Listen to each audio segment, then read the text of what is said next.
democracy's hanging by a thread. It's not just the president's agenda.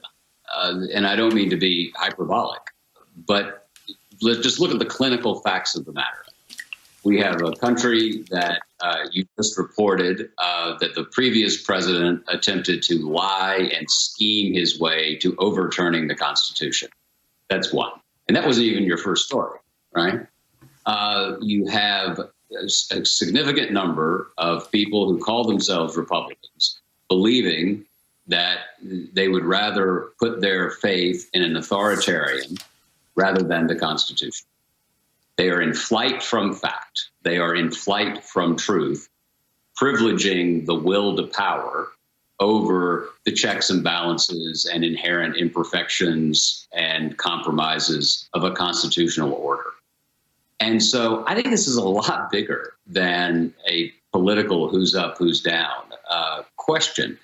The President Biden was elected, 81 million people sent him to the pinnacle of power to try to see if democracy can deliver, if democracy can work in an era of kind of weaponized propaganda in a domestic sense, high anti-immigration sentiment, corrosive identity politics, all of which are perennial forces in American life, but which are flowing at such a pace right now that, to torture the metaphor a bit, the waters are about to jump the levee.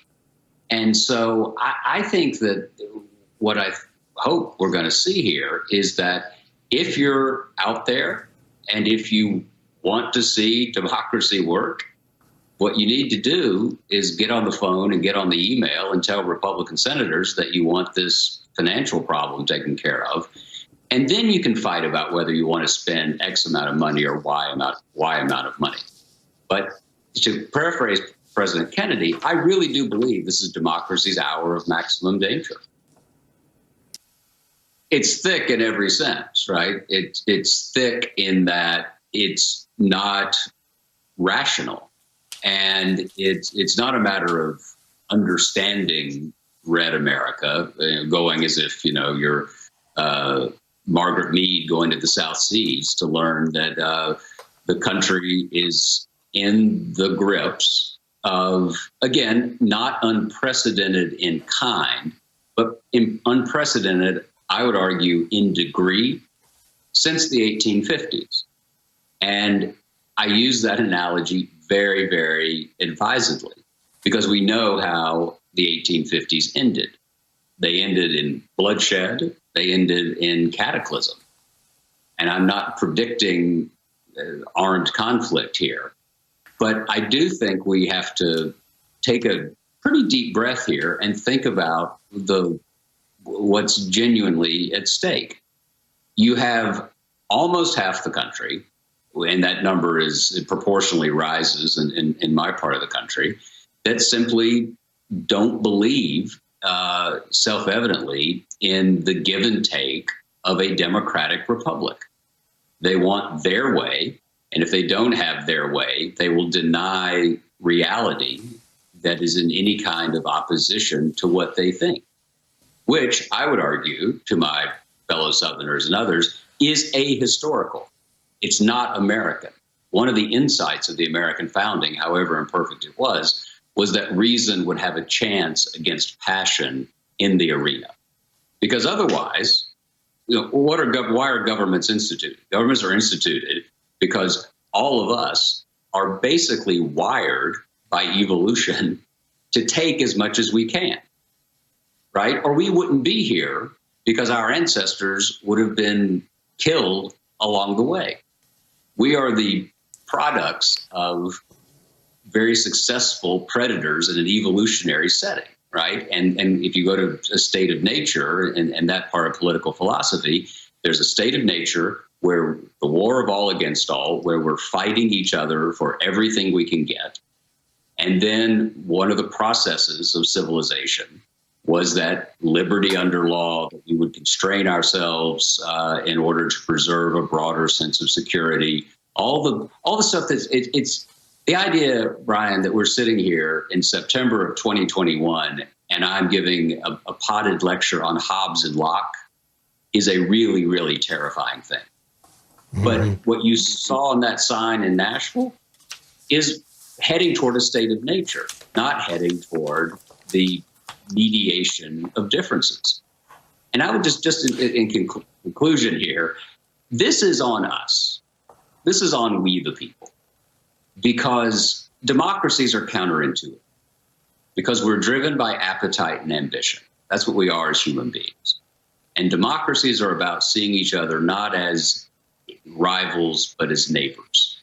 We do not see each other as neighbors in America at this hour. And if we don't, maybe we aren't worthy of this democracy.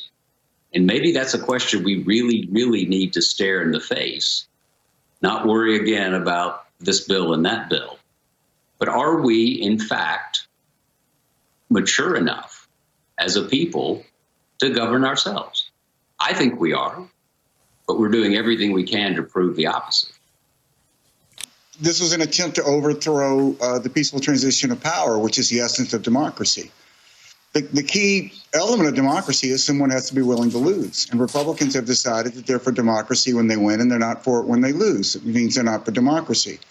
If you let this slide, if you don't get to the truth, if you don't hold people accountable, it's a cancer. And it will eat at our democracy. And I think John Meekin was absolutely right about the grave state that democracy is hanging. Republicans had a chance to hold Trump responsible, and they didn't. And I think it's a moment like the Munich Accord, though Chamberlain was a much more well-intentioned person. But the ramifications of it are stunning. They have to get to the truth. Do you agree with John's sense of urgency, Stuart? Yeah, I think John might even be an optimist here. The Republican Party is an actively anti-democratic, autocratic force in America. And it blows my mind I'm saying that after all the years I worked in the party, but those are the stone cold facts. I mean, John laid it out. The official position of the Republican Party is that Donald Trump was the legally elected president, which means we don't have a legally elected president, which means we don't live in a democracy, which means we're in an occupied country. And as John pointed out, the last time that happened was around 1860. And how'd that work out? I think that we all have this great desire for normalcy now. We have a normal president. Things sort of look normal. But if we allow ourselves to think that this moment is normal, it's going to be catastrophic. Because the people who are autocrats in this country, they're organized, they're patient, they're not stupid. They have these buffoonish characters out front, but they're not buffoonish. And they think they're going to win. And if we don't fight them, if we don't come together and put aside these purity tests, and Democrats have to really challenge themselves here. This is a character test for Democrats. Republicans failed their character test. But Democrats have to be willing to come together and put aside differences and fight for democracy, because they're really the last best hope we have here.